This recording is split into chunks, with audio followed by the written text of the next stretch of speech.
ಇದು ಡ್ರೋನ್ ಪ್ರತಾಪ್ ಅವರು ಎಲಿಮಿನೇಷನ್ ಆಗಿದ್ದಾರೆ. ಏನಾಗಿದೆ ಇದರ ಬಗ್ಗೆ ಸಂಪೂರ್ಣ ಮಾಹಿತಿನ ನಿಮಗೆ ಕೊಡ್ತೀನಿ. ಅದಕ್ಕೆ ನಮ್ಮ ಚಾನಲ್ ಸಬ್ಸ್ಕ್ರೈಬ್ ಕೊಡಲೇ ಸಬ್ಸ್ಕ್ರೈಬ್ ಮಾಡ್ಕೊಳ್ಳಿ. ಹೌದು, ಡ್ರೋನ್ ಪ್ರತಾಪ್ ಅವರು ಎಲ್ಲರಿಗೂ ಫೇವ್ರೇಟ್ ಕಂಟೆಸ್ಟೆಂಟ್ ಅಂತಲೂ ಕೂಡ ಹೇಳ್ಬೋದು. ಆದರೆ ಈ ಸಮಯದಲ್ಲಿ ಈಗ ಒಂದು ಶಾಕಿಂಗ್ ಎಲಿಮಿನೇಷನ್ ಆಗಿ ಹೋಗಿದೆ. 12ನೇ ವಾರದ ಎಲಿಮಿನೇಷನಲ್ಲಿ ನಿಜಕ್ಕೂ ಕೂಡ ಪ್ರತಾಪ್ ಫ್ಯಾನ್ಗಳಿಗೂ ಒಂದು ರೀತಿ ಆಘಾತ ಅಂತ ಕೂಡ ಹೇಳ್ಬೋದು. ವರ್ತೂರು ಸಂತೋಷರಿಗೆ ಸರಿಯಾದ ರೀತಿಯಲ್ಲಿ ಕ್ಲಾಸ್ ಕೂಡ ತೆಗೆದುಕೊಂಡರು ಸುದೀಪ್ ಅವರು.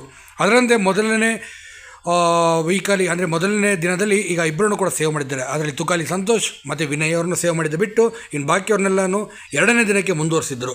ಅದರಂತೆ ಈಗ ಬಾಟಮ್ 3ಯಲ್ಲಿ 3 ಜನನ ಬಂದಿದ್ದರು. ಎಲ್ಲರನ್ನೂ ಸೇವ್ ಮಾಡಿದ ನಂತರ ಬಾಟಮ್ 3ಯಲ್ಲಿ ಬಂದಿದ್ದು ಮೈಕಲ್, ಸಿರಿ ಹಾಗೂ ಮತ್ತು ಒಬ್ಬ ಕಂಟೆಸ್ಟೆಂಟ್ ಕೂಡ ಬಂದಿದ್ದರು. ಹೌದು, ಆ ಶಾಕಿಂಗ್ ಕಂಟೆಸ್ಟೆಂಟೇ ಕಾರ್ತಿಕ್ ಅವರು ಅಂತಲೇ ಹೇಳ್ಬೋದು. ಏನೇ ಈ ಬಾಟಮ್ 3ಯಲ್ಲಿ ಬಂದಂಥ ಕೊನೆಗೆ ಉಳ್ಕೊಂಡಿದ್ದು ಇವರಿಬ್ಬರು ಉಳಿದು ಸಿರಿಯವ್ರನ್ನ ಈಗ ಎಲಿಮಿನೇಷನ್ ಮೂಲಕ ಈಗ ಹೊರ ಹಾಕಿದ್ದಾರೆ ಅಂತ ಹೇಳಲಾಗಿದೆ. ಹೌದು, ಸಿರಿಯವರು ಈ ವಾರದ 12ನೇ ವಾರದ ಮಿಡ್ಡಲ್ಲಿ ಎಲಿಮಿನೇಟ್ ಆಗಿದ್ದಾರೆ. ಇವತ್ತು ಡಬಲ್ ಎಲಿಮಿನೇಷನ್ ಮಾಡಲಾಗುತ್ತದೆ ಅಂತ ಹೇಳಲಾಗಿತ್ತು. ಆದರೆ ಈಗ ಬುಧವಾರ ಅಂದರೆ ಮಿಡ್ ನೈಟ್ ಎಲಿಮಿನೇಷನ್ ಕೂಡ ಮಾಡಲಾಗ್ತದೆ ಅಂತ ಕೂಡ ಬಿಗ್ ಬಾಸ್ ತಂಡದಿಂದ ಈಗ ಅಧಿಕೃತ ಮಾಹಿತಿಗಳು ಬರ್ತಾ ಇದೆ.